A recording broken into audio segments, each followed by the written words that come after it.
bienvenue à notre guide sur la procédure de demande d'asile aux États-Unis. Si vous êtes ici, vous cherchez probablement des informations cruciales sur la façon de naviguer dans ce qui peut sembler être un labyrinthe bureaucratique. Nous allons vous expliquer les étapes principales pour vous aider à comprendre ce processus complexe. Ce guide n'est pas un substitut à un conseil juridique professionnel. Pensez-y plutôt comme à l'équivalent d'un ami bien informé qui a lu le manuel d'instruction d'IKEA, mais en langage clair. Nous sommes là pour vous donner les bases, mais pour une aide personnalisée, vous aurez besoin d'un avocat spécialisé en immigration. Pour demander l'asile aux États-Unis, vous devez être physiquement présent sur le sol américain. Cela peut sembler évident, mais c'est crucial. Entrez par un point d'entrée officiel ou non, demandez l'asile est légal. Faites-le dans l'année suivant votre arrivée. Maintenant que vous êtes aux États-Unis, parlons de paperasse. La première étape pour demander officiellement l'asile est de déposer le formulaire I-589, également connu sous le nom de demande d'asile et de suspension d'expulsion. Vous pouvez déposer ce formulaire auprès des services de citoyenneté et d'immigration des États-Unis, USCIS, ou auprès d'un tribunal de l'immigration, si vous êtes déjà en procédure d'expulsion. Il est préférable de soumettre ce formulaire dans l'année qui suit votre arrivée aux États-Unis, à moins, bien sûr, que des circonstances exceptionnelles ne vous empêchent de le faire. C'est pourquoi il est essentiel de demander l'aide d'un avocat spécialisé en immigration tout au long de ce processus. Il pourra vous aider à remplir correctement les formulaires, à comprendre vos droits et vous représenter devant l'USCIS ou devant les tribunaux. 9.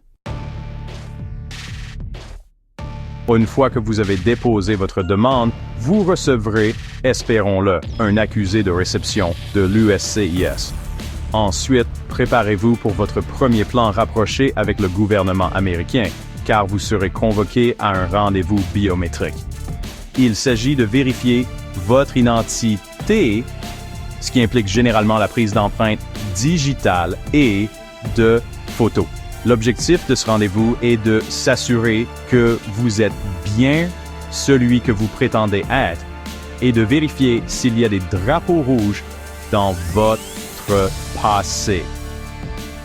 C'est une partie de routine, mais essentielle du processus.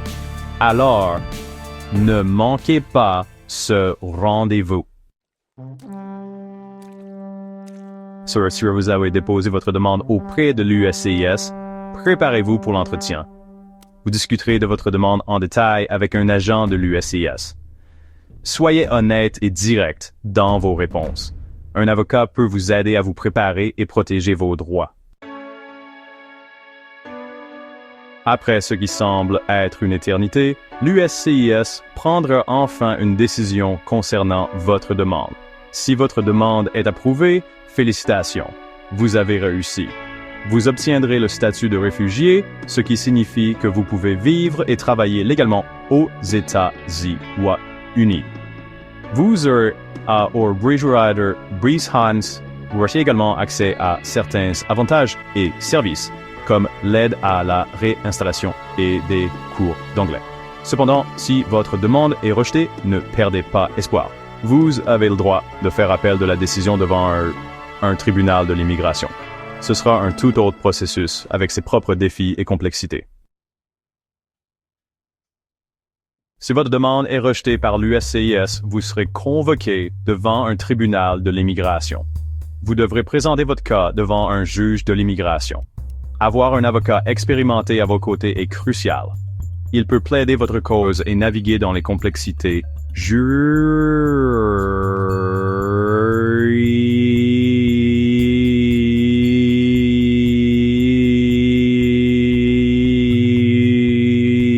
procédure peut être longue, mais il est essentiel de rester patient.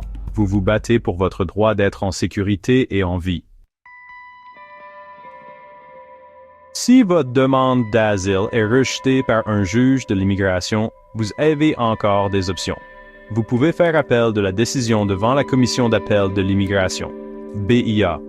Pensez à la BIA comme à la Cour d'appel du monde de l'immigration.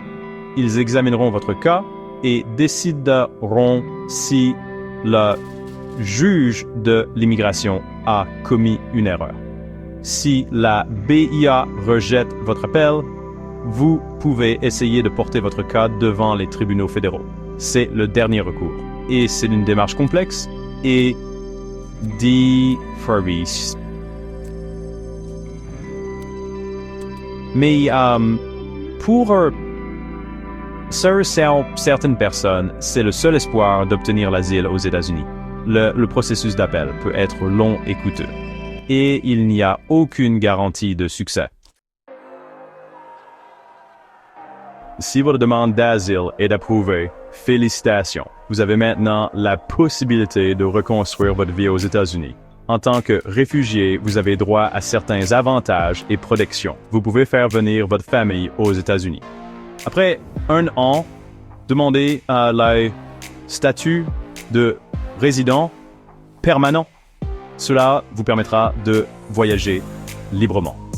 Vous pouvez éventuellement demander la citoyenneté américaine. Obtenir l'asile n'est pas facile, mais c'est possible. Avec persévérance et bons conseils, vous pouvez réussir. Voilà donc votre guide simplifié sur un processus incroyablement complexe. Nous avons couvert beaucoup de terrain ici, des formulaires initiaux aux comparutions devant les tribunaux et aux appels potentiels. C'est beaucoup à assimiler et le processus peut être intimidant, déroutant et carrément accablant. Mais rappelez-vous ceci, vous n'êtes pas seul dans cette épreuve.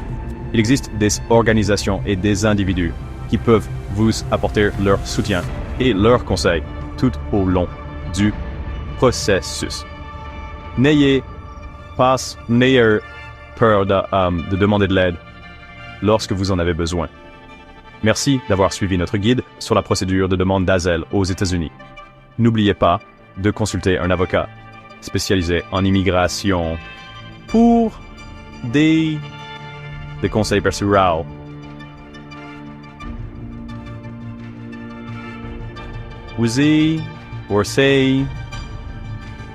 Bonne chance. Bye, birthday.